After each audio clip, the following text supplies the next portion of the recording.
Now let's see if we can really understand the total energy stored in any arrangement of charges. Now, to look at this more general question of energy of any arrangement of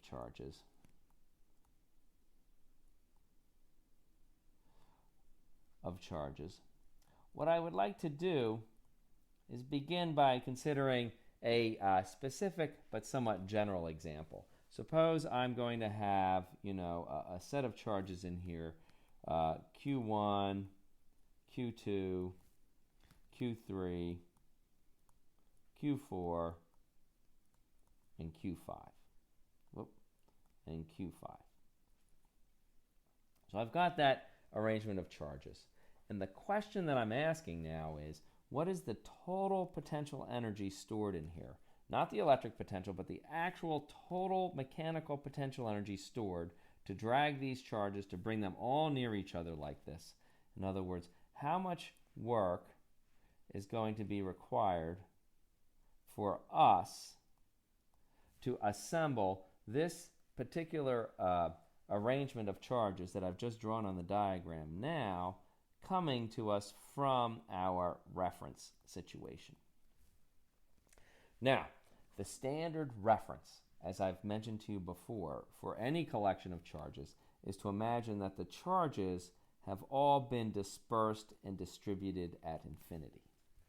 So our job then is to imagine a whole series of charges all separated out far, far away from each other, out at infinity, and then we're going to bring them in and assemble this collection of charges and then compute the total energy necessary for us to do that.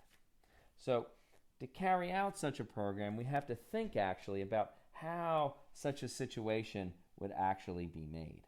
So we're going to actually construct our particular arrangement of charges here, actually just one step at a time in a series of stages, and we will keep a running tally of the total energy associated, or total work that we've done associated with each stage of this assembly. So now for our stages, the first stage is pretty simple. So the first stage is we've got nothing there, and we're going to just bring in charge Q1. So we're going to bring in Q1.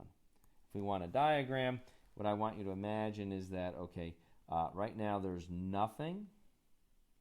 That's just a box indicating nothing. Sure, there may be some, large number of charges very, very far away. That's what these guys out here kind of represent, our 5 charges, but these charges here are very, very far away from any region that's of interest to us.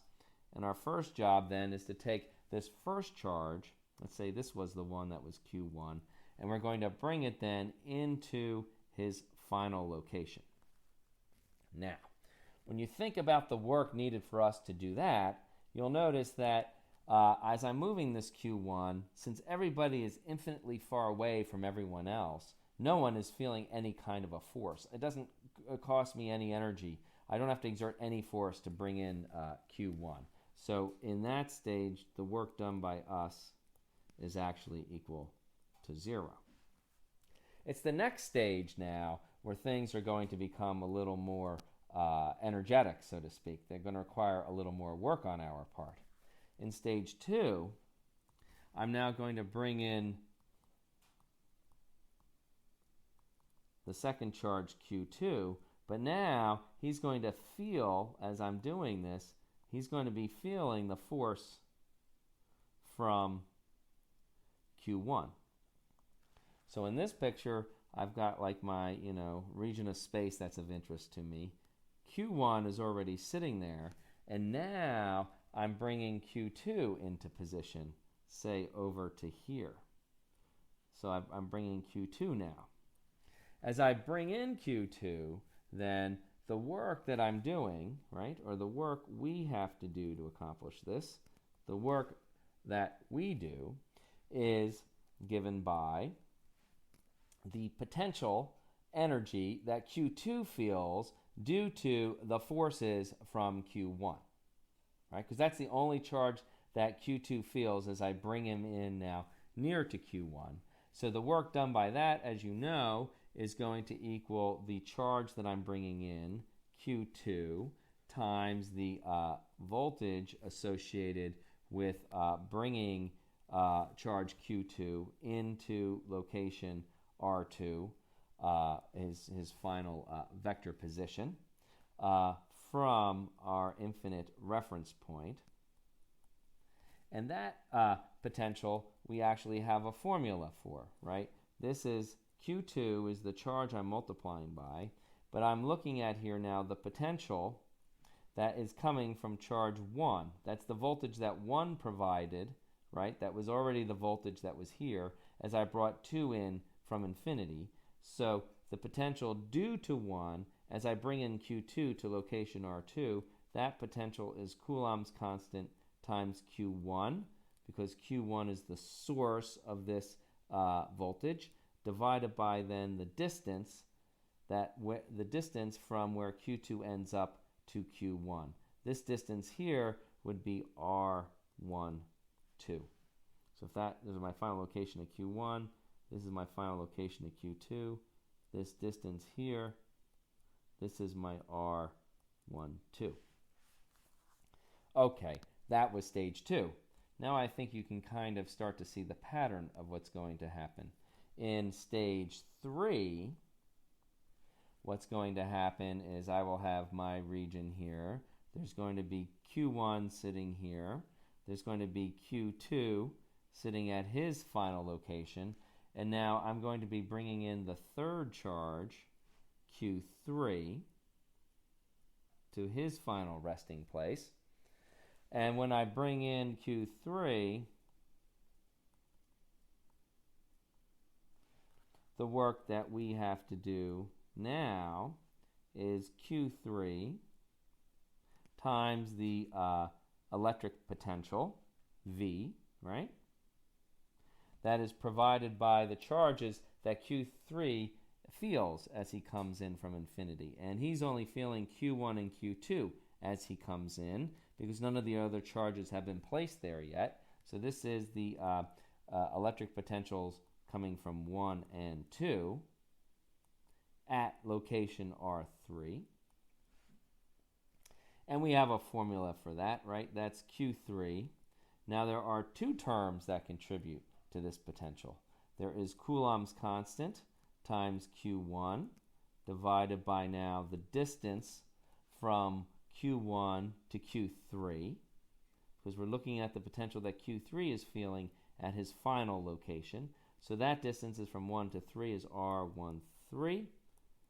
And then there's also the potential provided by Q2 at this distance between Q2 and Q3.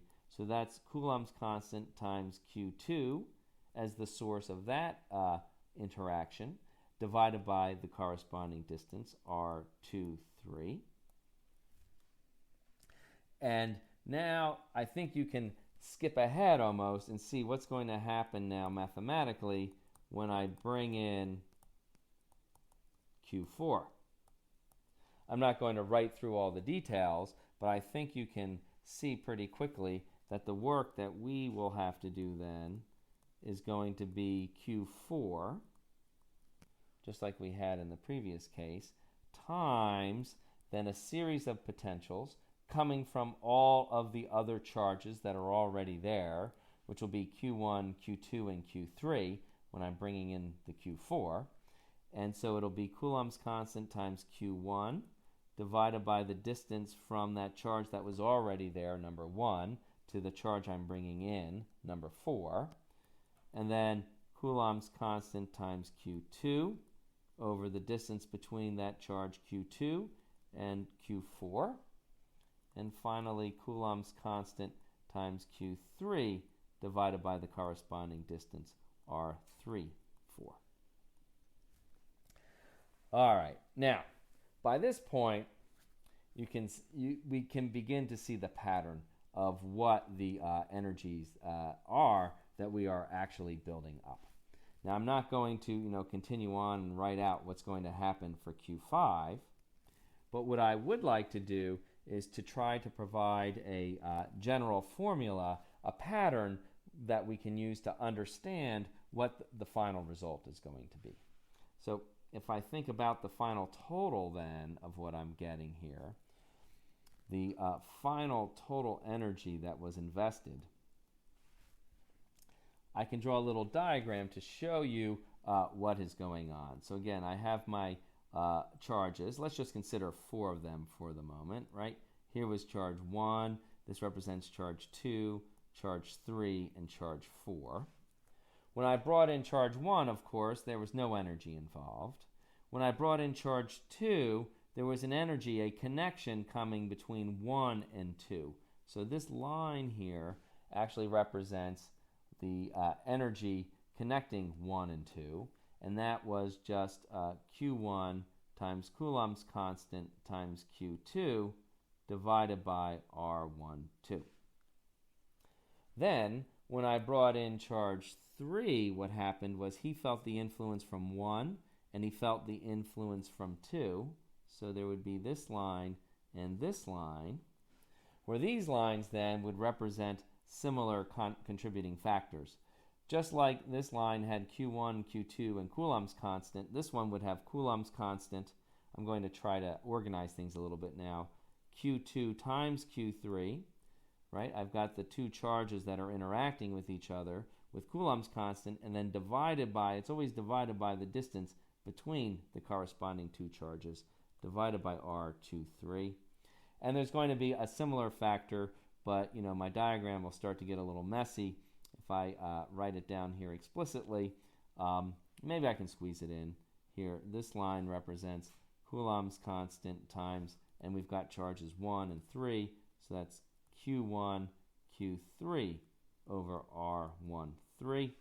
And then finally, if I stop at number 4 will feel the interaction with 1, he'll feel the interaction with 2, and he'll feel the interaction with 3. So I think you can see the pattern that's developing is that just simply the total potential energy that we're getting, we are computing it as a sum here. If you look at my diagram, I'm just simply summing up over all pairs. 1, 2 is a pair, 1, 3 is a pair, 2, 4 is a pair, 1, 4, etc. I connect all of these different lines representing all the different pairs. So all the different pairs of charges, pairs N and M, and the factor that I'm adding for each one is Coulomb's constant times each charge, Qn, Qm, divided by the distance between them, R and M. Next time, we'll show you how to take this formula and manipulate it mathematically into a couple of different forms that are convenient for different uses, and then we will then apply it to this capacitor problem and confirm that indeed with this formula we can properly account for the total energy stored in any arrangement of charges.